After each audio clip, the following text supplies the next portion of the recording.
Hey guys, J Rex here, and today I have with me my lovely girlfriend, Erin, known as Mad Lipstick Fox, and who, by the way, you are looking especially beautiful today. Thank you, sweetie. Thank you.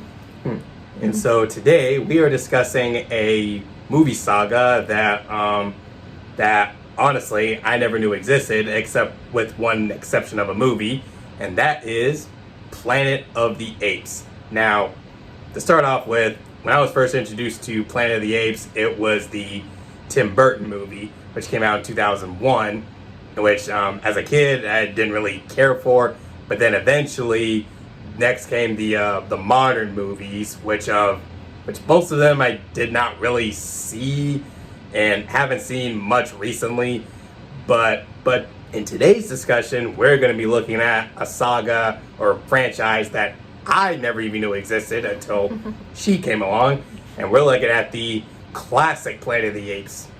And this is the franchise that actually she grew up with when she was a kid, right? Yeah. We had the original 5 movies on VHS tape. I saw those when I was younger, and I thought they were scary. Like, I thought the first one was scary, and the second one, and but yeah, we had the box set on VHS. So yeah, I saw those when I was younger, and I don't think they're scary anymore, of course, but I did see the Tim Burton one when that one came out. I thought that one was scary, or I was afraid it was going to be scary, and there was a part that scared me. But then the new movies came out. I saw Rise of the Planet of the Apes when it came out, and I did not like it. I think I saw like a little bit of the beginning of the one that came after that. What was it, Dawn or something? I think it was Dawn. Yeah, but so that's pretty much all that I've seen of the new movies. The modern ones, yeah. The modern ones. Yeah, so I mean, I think I saw a little bit of Rise, but unfortunately don't remember much of it. I think I remember the ending part, but the rest of the movie I didn't see much of. So maybe eventually I'll see them myself again, and just to judge them how I see them. And eventually I'll do like a ranking on those. But in today's video we're gonna be looking at the classic Planet of the Apes movies, which I was first introduced when she came in, and honestly, and most of them were pretty enjoyable for me, and so we're going to be doing, what we're going to do is like a tier list, with S being like obviously the most iconic one, A being like, it's great, B representing like, good, and C representing like, okay, it was okay, D representing like mediocre, and of course F being like, the worst. But so yeah, let's go ahead and look at the classic Planet of the Apes. Okay, so first up we have the very first movie, Planet of the Apes from 1968, starring Charlton Heston. And let's just cut to the chase. This is the best in the saga. Wouldn't you agree? Oh, definitely. Yeah. Definitely. There's no contest. Like, it's an iconic classic. It's of course it's the best one in the whole franchise. I mean, definitely. Yeah, it's basically, at least in my opinion, the Jurassic Park of the Planet of the Apes. It's the best. It's the best, not just of the classics, but the entire Planet of the Apes universe saga. So, and yeah, I agree. And this is obviously where this is also where I learned where some of the most iconic lines came from, like, "Take your stinking paws off me, you damn dirty ape! It's a madhouse! A madhouse! You maniacs! You blew it up! Oh, damn you! God damn you all to hell!" Oh yeah, and okay, look. Hit me on the head if you want to. Go ahead, hit me on the head if you want to. But the Statue of Liberty scene, I only remember that from just Madagascar. You maniac! You burned it up! Darn you! Darn you all to heck! What were some of the things that you liked about the first movie? I thought it was pretty scary when I was younger. Now I don't think it's scary anymore. Now I just think, it's a great movie. It's an iconic classic. The makeup is one of the most impressive things about the movie, because they just went above and beyond with the makeup and the prosthetics, and they won an award for great makeup effects. Right. And of course there's the score, the music by Jerry Goldsmith, and the music was so interesting with like because he used, like, one of the instruments used was a shofar, which is like a ram's horn, which is mentioned in the Bible. So it has it's like a scary apocalyptic, like end of the world kind of sound. It has a really spooky sound to it, and I think that added a lot to the to the score. And like during the hunt, the scene called the hunt.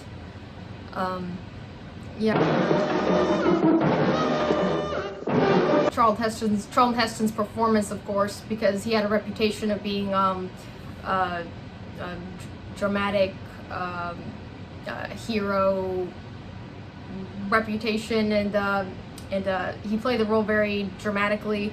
My father said that there's only two things that made the movie work. The two reasons, according to him, the two reasons people took the movie seriously was for the music and for Charlton Heston. Apparently, only Charlton Heston could have played that role, and it's just a very iconic movie. The Statue of Liberty shot at the end is one of the most iconic shots in film history, I would say. Yep. So, would you agree with that? Absolutely, yeah. Charlton Heston, he's a very, he played the best. That was one of his best roles, I would say, and aside from like maybe 10 Commandments, but and Ben-Hur was another famous one that he did. Yeah, right. Yeah, those were both before the Planet of the Apes, though. Right, but anyway, so Charlton Heston, who was his name was Taylor, that was his character's name, and he was at first sort of like a jerk at first, but then eventually as the film goes on, then he kind of grows on you, and then then of course there are the ape characters. There's the chimpanzees, Zira, Cornelius, and their nephew Lucius. Yeah. Oh yeah, and of course Nova. Nova, I can't forget her. Yeah, who might I say, she's a very beautiful and attractive, very, very attractive. And then of course there's the main antagonist, Dr. Zaius, who I would honestly say is probably the best of the Planet of the Apes villains, because he does such a great job as a villain that you do want to hate him. Yeah, and you seem to like a lot of the scenes that he's involved in. There's a lot of scenes there you think are funny. Oh yeah, like especially the hearing scene where Zira and Cornelius are trying to present their case, and then one scene where the orangutans, including Zaius, they were all they couldn't stand it anymore, and then one of them said objection, sustained, and then they kept going on and on and on, and then objection, sustained. That part just really cracks me up.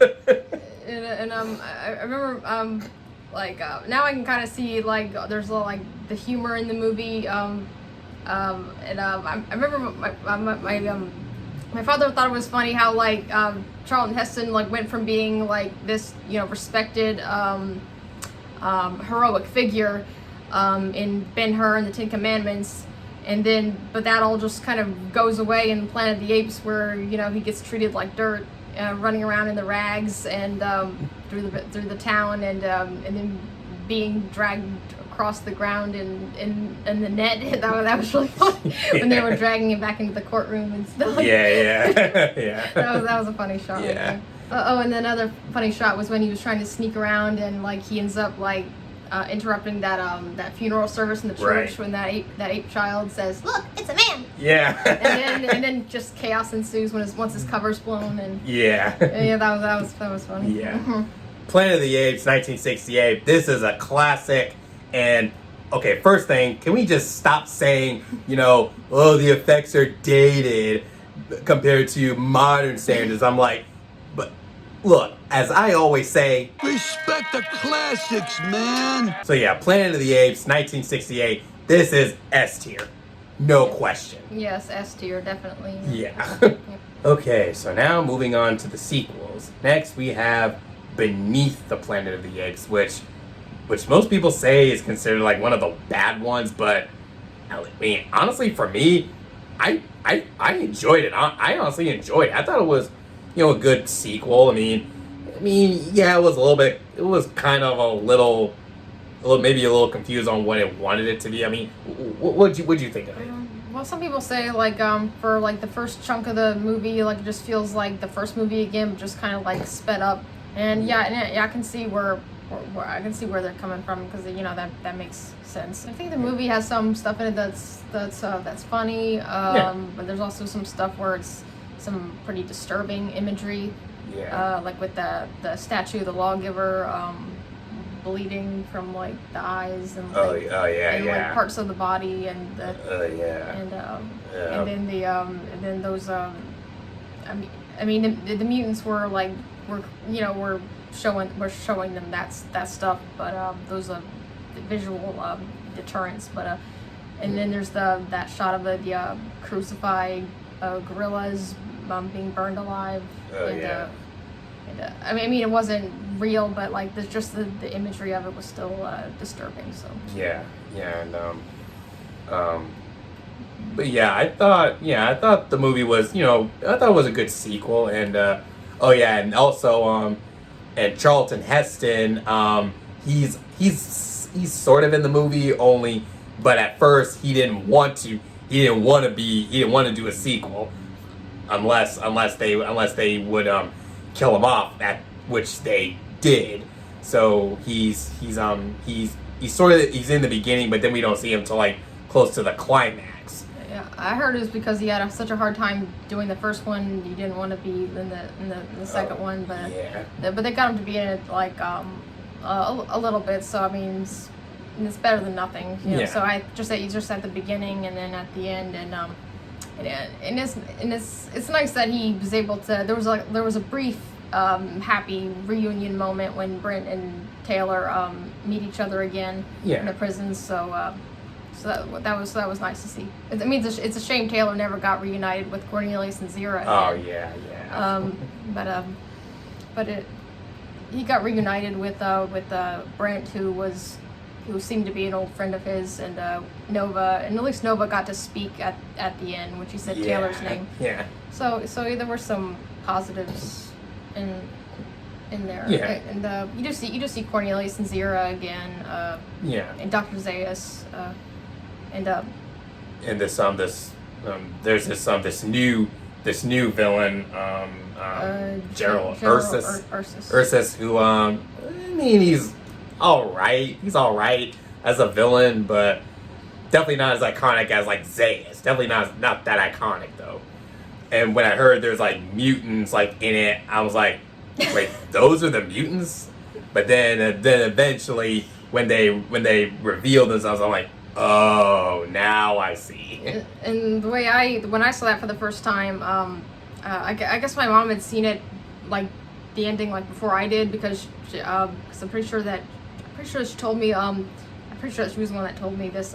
She's like that's not really what they look like. You're gonna see like what they really look like. It's like I was hearing this like what they really look like. So I knew like when they're human, normal human faces, like I'd been told that's not what they really look like. We're gonna see eventually what they really look like, and then the faces come off, and you see the horrible mutated faces of what they really look like. Yeah. Yeah, and so that's a pretty intense moment right there. Yeah. Pretty interesting twist right there. So. Yeah. And then of course there's the ending, of course, where pretty much everybody dies. Pretty much everyone dies in the end. The Earth, where Taylor pushes the bomb, and then the Earth blows up. Yeah. That was a pretty haunting ending. Very haunting ending, and that voiceover at the end says, "In one of the countless billions of galaxies in our universe lies a medium-sized star, and one of its satellites, a green and insignificant planet, is now dead."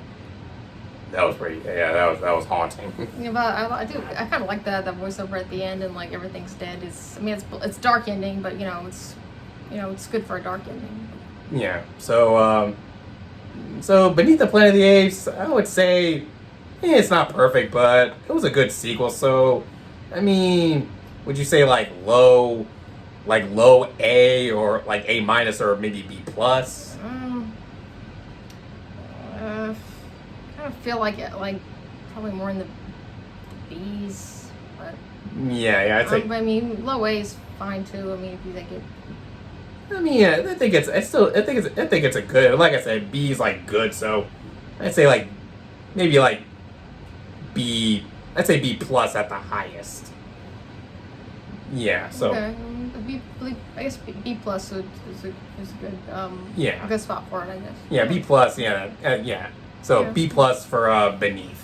Yeah. And next we have the third installment, Escape from the Planet of the Apes, and this one, I would say, I did enjoy this one too, and actually, Erin, I mean, you did a video on discussing Escape from the Planet of the Apes on how it's like probably the most depressing of the entire franchise. Yeah. I think it's the saddest movie in the franchise, the most depressing movie, and I did a video talking about the reasons why I feel that way. So yeah, you can watch that if you want to.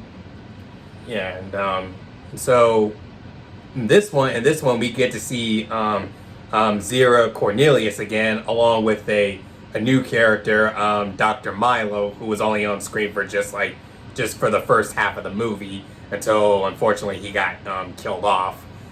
And but it was really great to see Zira and Cornelius again, because honestly they were the highlights of this movie, and also pretty much the first three movies, they were the big highlights. Yeah. So yeah, it's a good movie. I do think the best part of the movie though is like the first 20 minutes or so, when Dr. Milo was still around, and I know a lot of people probably don't think he really matters because he wasn't in the movie for that long, only a few minutes, but I personally feel that it was just a better movie with him in it, because it's just good to see like a new face, a new ape face. It's great to have Cornelius and Zira back, of course, but it's good to see another ape character, another good ape character. Yeah. And I thought they had really good chemistry. Their scenes together were really enjoyable to watch, and the interactions between the three of them were really very good and funny, and so yeah, I thought those three were really good together, really great together, and so yeah, my favorite part of the movie is that first like 20 minutes or so. Yeah, like what do you think?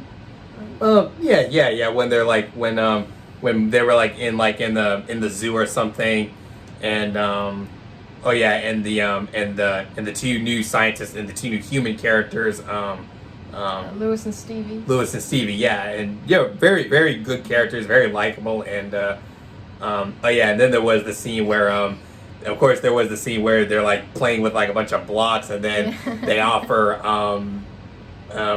bananas to them, and then they were like, why did she take some? Because I loathe bananas. Because I loathe bananas. And yeah, that is one of the big, the big stereotypes of, of monkeys and apes, they're always being associated with bananas, which, quite frankly, a really just overrated stereotype, and not really true at all, because, primates eat like a variety of foods, okay? So let's, keep that in mind, all right? Yeah, Zira said later on that her favorite fruit's grapes. Exactly, which are my favorite foods. I like bananas too, but yeah, I do like grapes. I always thought that the beginning of that movie was so funny, like just from the point where the three of them take their helmets off, and they're you see that they're apes, and that music goes dun dun dun dun dun, dun. Yeah. And then you see the shocked expressions on the faces of the military, right? The military as they're observing them, and just seeing like their the humans' reactions to like the apes doing things like getting dressed, and then they say, I'm sorry, I didn't mean to disturb you while you were dressing, and then like their reactions as they're eating their oranges with silverware and plates, all civilized and proper, and so I always thought that was funny to see. I will say that that in this movie, some parts, at least for me, they were a little on the slow side, but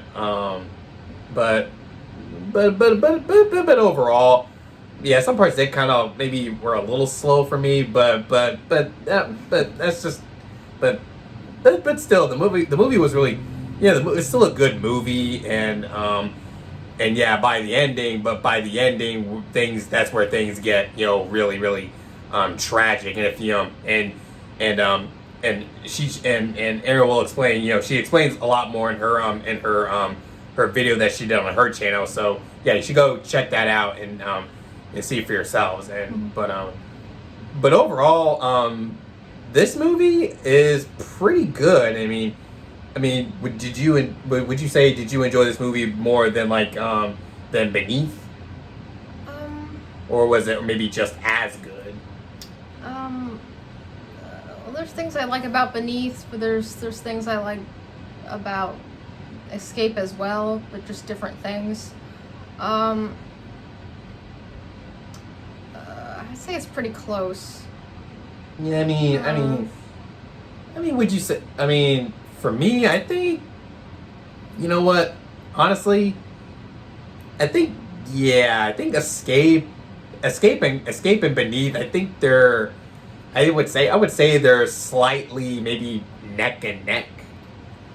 Yeah. Slightly. I mean, both have their share of humor and drama and tragedy and yeah, maybe so maybe Beneath and Escape are like maybe neck and neck, maybe on the same level. Yeah, I kind of feel like maybe they should probably be on the same level. Yeah, I think so. Maybe I would say maybe would you put like maybe Escape over? So maybe in the same row, but would you put Escape over Beneath? Or there's things that I think could have been better about both movies.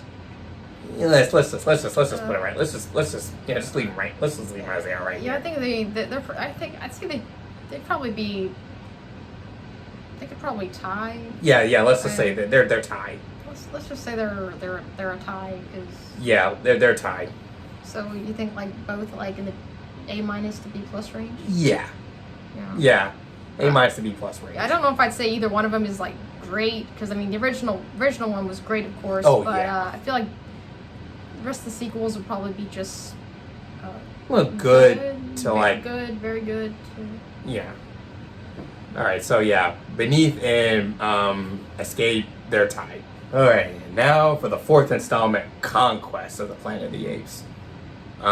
This one for me, I thought was I thought it was good, yeah, but for me, I mean, there were definitely a lot of scenes in this movie that I thought were just kind of like, actually, you know what, let me just, what did you think of it? Well, not a perfect movie, of course. No. I wouldn't say it's a great movie, of course, nowhere near the original. No. Well, there's I think it's interesting how we have a new ape character, Caesar, who's the son of Cornelius and Zira, but he's played by the same actor who played Cornelius, Roddy McDowall, which is interesting. There's things in this movie that I think are really funny. There's some dark stuff, of course. Yeah. Especially the original ending. I never saw the original ending when I watched this movie. I always just saw the new more the final cut ending. Like the final cut ending where they end on more of like a positive note, because I had heard like it said that none of the Planet of the Apes movies had happy endings. Like they all had pretty bad endings, And I remember thinking, like, this one doesn't seem like it had that bad of an ending. There's like a building on fire in the background, but Caesar's, seems like he's gonna be a merciful, sympathetic leader. Yeah. But this one was rated like PG-13 instead of like PG, like the earlier, I think so. like the earlier three, Yeah. the previous three movies. And there's like a lot of fire and shooting and stuff. But what really made me understand like why the movie was considered so violent was because there was the original ending was really quite graphic and bloody, and I didn't see that until like somewhat recently. I think not until like we were together watching this stuff. Yeah. And that was when I first saw the original ending, and so yeah, that was a pretty violent ending. I guess they thought it was too much, so they decided it'd be better to change it. But but yeah, there are things in this movie, that are good. I mean, wouldn't say it's great by any means, but it's different than what we've seen before. So each one's gonna be different, which it should be. Yeah. But yeah, still a good sequel. I think there were definitely things I like about it. It still had a character from Escape from the Planet of the Apes, the circus owner Armando. Armando, yeah, that's it. Yeah, Armando.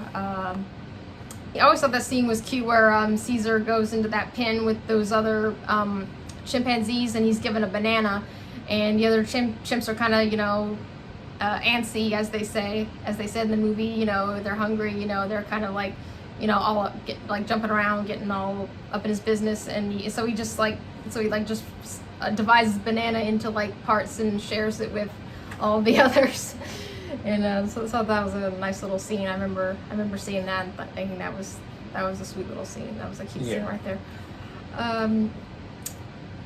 Yeah, so I still good movie, still good things about it. What are some of your thoughts, you think? It was good. I thought it was decent. It's a decent movie, yeah. Decent. Yeah, it's pretty decent. Yeah, definitely not there with the original, no way. But still, it's a pretty decent movie, and yeah, definitely some intense moments. And I will say, yeah, I do like the final cut ending, what they gave us in the current version, rather than the alternate ending, which is a little more violent, and some of the human also some of the human characters like Armando and this new character, Mr. McDonald. Mr. McDonald, Mr. McDonald. He was a good character. I should have mentioned that before. Yeah, and I do like and at the ending where the apes were leading, where the apes were now rebelling again, we're leading a rebellion, and they were about to kill the main antagonist. What was his name? Governor Breck. I think that's it. Yeah, Governor Breck. Governor Breck. Yeah, Governor Breck. Yeah, but I really liked the current ending that we got, where the apes were about to kill. Governor Breck, and but Mr. McDonald, convinced Caesar, this is not the only way to win this is not the way to win your freedom. Killing, I know the humans were mistreating you, but this is not the way to, be free, but also this new character, Lisa, this new ape character, Lisa, who eventually became Caesar's like love interest, eventually convinced Caesar to, don't rule with hatred, rule with compassion. And I think that's what I liked about the current ending, because it makes Caesar a little more of a lighthearted, likable and lighthearted, simple, sympathetic character. Yeah, I think that's what we want in our heroes. In our hero, because I mean, you can still be like a leader, but like you don't have to be a bloodthirsty leader. Because I mean, speaking for myself personally, I prefer like a hero, like a main character that's more on the sympathetic and merciful side. Right. You feel the same way, I guess. Yeah. So Conquest. It's a pretty decent movie. So I would say, you know what? I think maybe go in the B tier. Yeah, maybe you think maybe a little lower. Yeah, like maybe like low, like B minus, Yeah. B minus. So Conquest goes to B minus. Yeah, I think that's fair. Yeah. Yeah.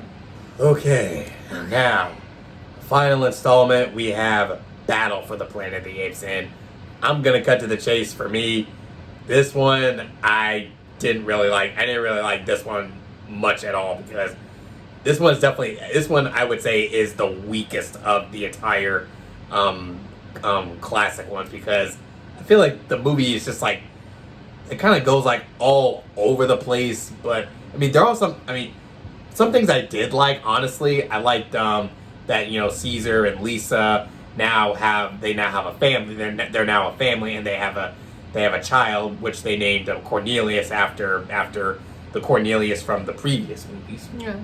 Yeah, which I thought was okay. That's good. That's good.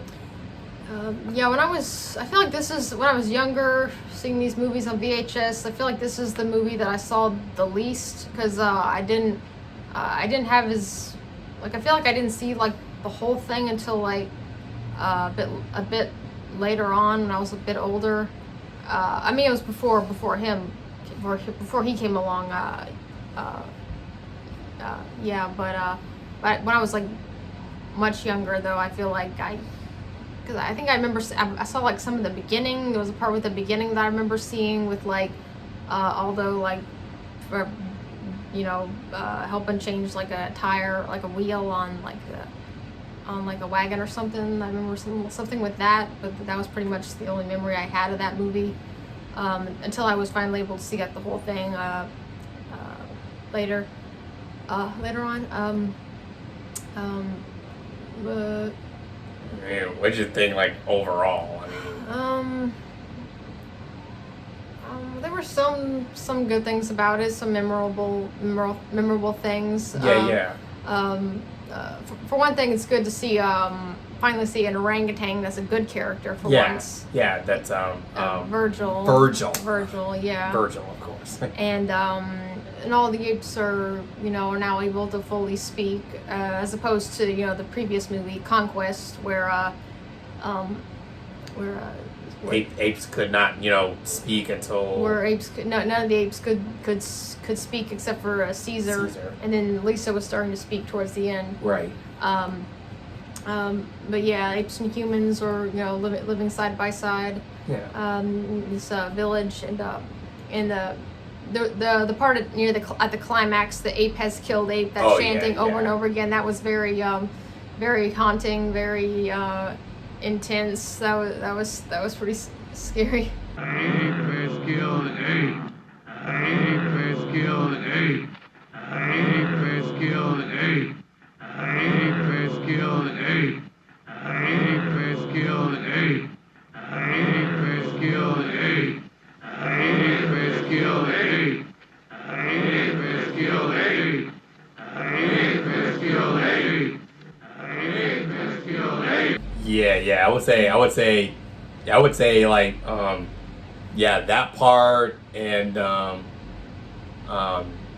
would say just that part and also some of like the new human characters. I think the only human character I'm familiar with is I thought that was Mr. McDonald, but no, that's supposed to be like Mr. McDonald's brother, and it's a different actor, even though they do kind of resemble each other. But yeah, well, I guess maybe they couldn't get the same actor, so they just they had to recast him, and then they just decided since it's a different actor, let's just make it a different character. So they just make it. It's also Mr. McDonald, but it's just supposed to be his brother. Yeah. So yeah, it would have been better to have the original one back. Yeah. Same actor, same character, and all that. That could have been better if that had been able to be worked out. But the McDonald's brother. I think McDonald's brother. He's good. He's good. Yeah, and there's still some sad things in it. Yeah. There's some funny moments in there too, here and there. Yeah. So at least in my opinion. Well, yeah. There's still some good things within it, but Oh yeah, and the ending, of course, Yeah. yeah, where it jumps ahead, like I guess like 300 years. like some 100 years like later. Yeah, and the lawgiver telling the story of Caesar to a group of children, but they're human children and ape children. So the ape children and human children are in the same class. They're equals, and just behaving like children do. Yeah. And and it shows the statue of Caesar with the tear running down his cheek. Yeah, running down his cheek. Yeah. And I know this ending is ambiguous because I don't think anyone really knows exactly what the ending is trying to say. Yeah. Like, is it a tear of joy because apes and humans are finally living together in peace and harmony, or is it a tear of sadness because Caesar knows that will never really be possible? And it's just kind of left up to the imagination. But I do really like this ending because it's actually just a really peaceful ending, as opposed to what we've seen in the previous 4 movies. Right. There's nothing violent in it. Yeah. And it just ends on a hopeful note. Yeah. And it may be ambiguous, but it's still a peaceful ending. And I just think it's a really good way to end the whole series. I think it needed that, like a peaceful ending with some hope. Yeah. And I just think that's a nice way to end the series. And I just think I just like the way it ended. Yeah. I think that was a good ending. So. Yeah, I think okay. Maybe I was being a little rough earlier, but yeah, I really do like the ending of this movie, but you know what? So I would say Battle, even though I still consider it's definitely the still like the weakest in the franchise, but I think and there were some parts that I think I really did not like, but still some good things in it. But I would say, you know what? Where would you put Battle? Where would you put Battle?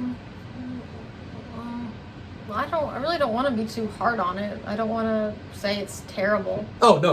What? No! It wasn't. No, I wouldn't say it was like terrible. I mean, maybe you could say, in some ways there were some parts that were weak, or yeah, some parts that were still weak, but I wouldn't say it was like.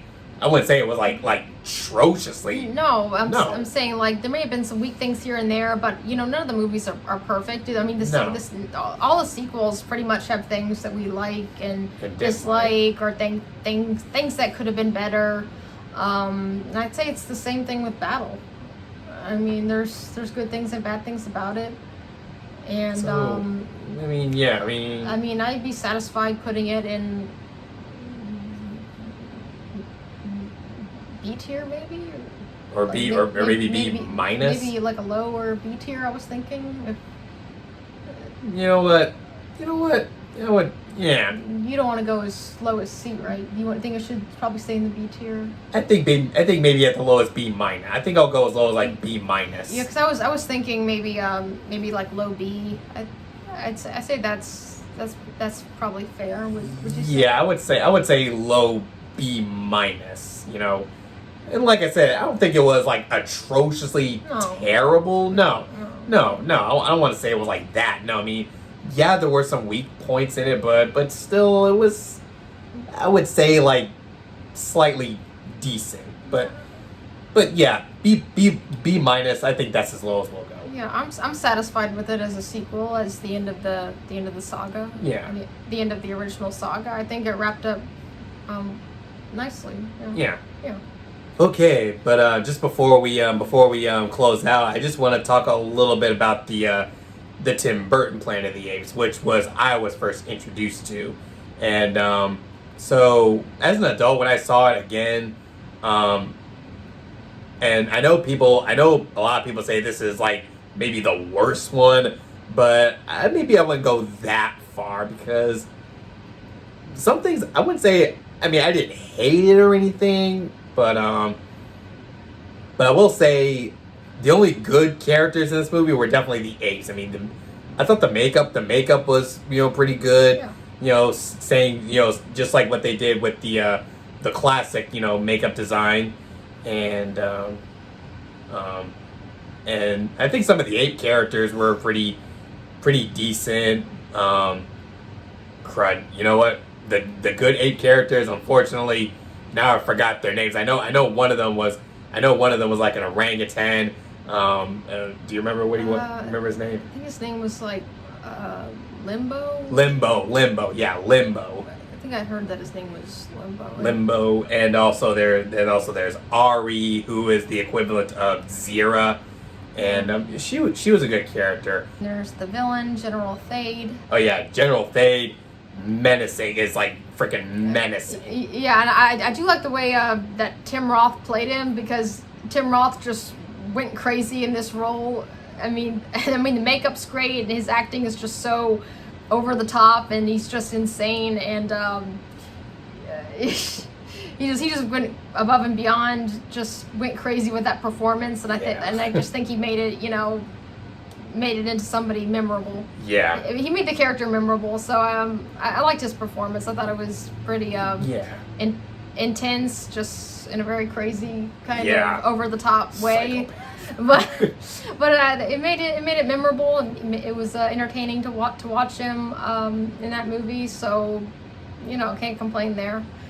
But and I know your favorite is Attar. Attar, yeah. Yeah, my favorite character of the entire movie was Attar. Biggest reason because he was performed by Mike Clark Duncan, who, need I say, one of the greatest actors in any movies I've seen, and I mean, his voice is just so really intimidating, and just really just strong and powerful, and of course rest in peace, unfortunately, but Mike Clark Duncan, he delivered just a phenomenal performance, and I'm also glad he got I'm glad he got redeemed in the end, and so my favorite character in the movie was Attar mostly, and phenomenal performance by Mike Clark Duncan. We also have to mention this. Charlton Heston came back for this movie. Yes. After all these years, he finally came back for another Planet of the Apes movie, but he's actually playing an ape this time. Yeah. The elderly father of General Thade, and he says that line. Damn them all to hell. Yeah. Right. Before he passes away. But I just think it was so neat to see Charlton Heston back. And he's just with all the makeup on, just laying in bed. But it's Taylor playing. It's Taylor back when he's an ape this time. Yes. Well, it's Charlton Heston as the ape, but anyone seeing that is gonna know that it's Taylor. Anyone who knows anything about the Planet of the Apes, the original Planet of the Apes, is gonna figure out that that's Charlton Heston. Yes. Taylor. Yeah. And so I thought that was a really neat,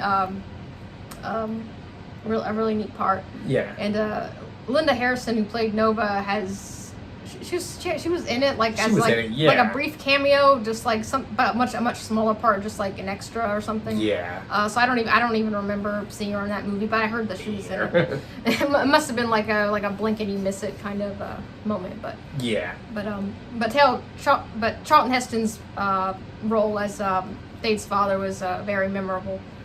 And so I like that part a lot. That was a really neat thing that they did there.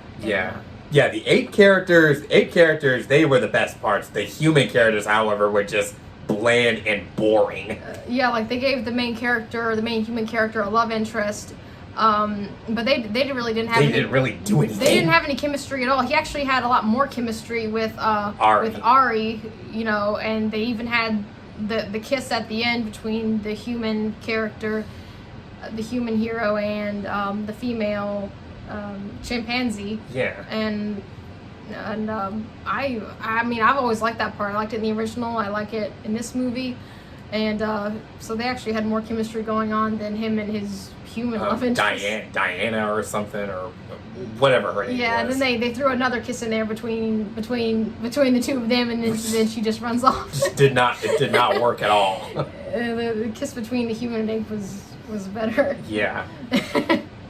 But so this movie, honestly, I mean, I didn't think it was that bad at all. So you know what? I think I might maybe where would you put this one?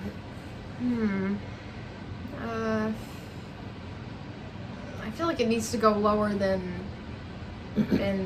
B because I can't say it's on the same level as like the original series. Oh no, or no. Even the original sequels. I feel like it has to be like a tier lower than that. Maybe like C plus. Yeah, somewhere in the C's. I feel like that's a good place. So, I feel like maybe C plus at best. Yeah. I think this is like a C plus movie, and again, I didn't hate it. I didn't think it was like bad at all, or not that bad at all. It was okay. I thought it's okay. It was an okay movie. Yeah, there's things in there that were that made it memorable. Yeah. And So yeah, Tim Burton's Planet of the Apes. I think it deserves like C plus. Yeah, C plus. Okay, so and that is our tier list for the Planet of the Apes classics, with the exception of the Tim Burton one, and like I said earlier, maybe eventually I'll eventually get around to watching the more modern films myself, and judge where I will judge what I think, and then maybe do a ranking video from that point on. But other than that, so yeah, that's our ranking of the Planet of the Apes movies, and what do you guys think? Do you agree? Do you disagree? Or how would you rank or at least the classic Planet of the Apes, and the Tim Burton movie? And so, and we do have another collaboration video we plan on doing together, which evolves around the universe of cutesy little bunnies. A certain universe that I, recently got into that involves, cute little bunnies, and what could go wrong from there. Yeah, cute little bunnies. And so, but anyway, thank you guys for watching. And first of all, I just want to say thank you guys so much for 600. We now have 600 subscribers, and I just want to say my last video I did, which was on Disney's Dinosaur. Honestly, I was not expecting any attention from that video, okay? I was not expecting any attention, but thank you all so much for giving that video attention, and which, by the way, yeah, that movie, Disney's Dinosaur, is a completely criminally underrated film, all right? So, it's a great film, and, but thank you so much for giving that video attention, and also, we're at 600 subscribers, so thank you guys so much for the attention. I really do appreciate it. And don't forget to like and subscribe. Follow me on TikTok and Instagram, and also check out Erin's video on her discussion of Escape from Planet of the Apes, and feel free to check out check out her channel. She does some really cute videos, paying tributes to so many people, and so yeah, thank you guys so much for watching the video. Like and subscribe, and see you guys in the next video. Peace out. Bye.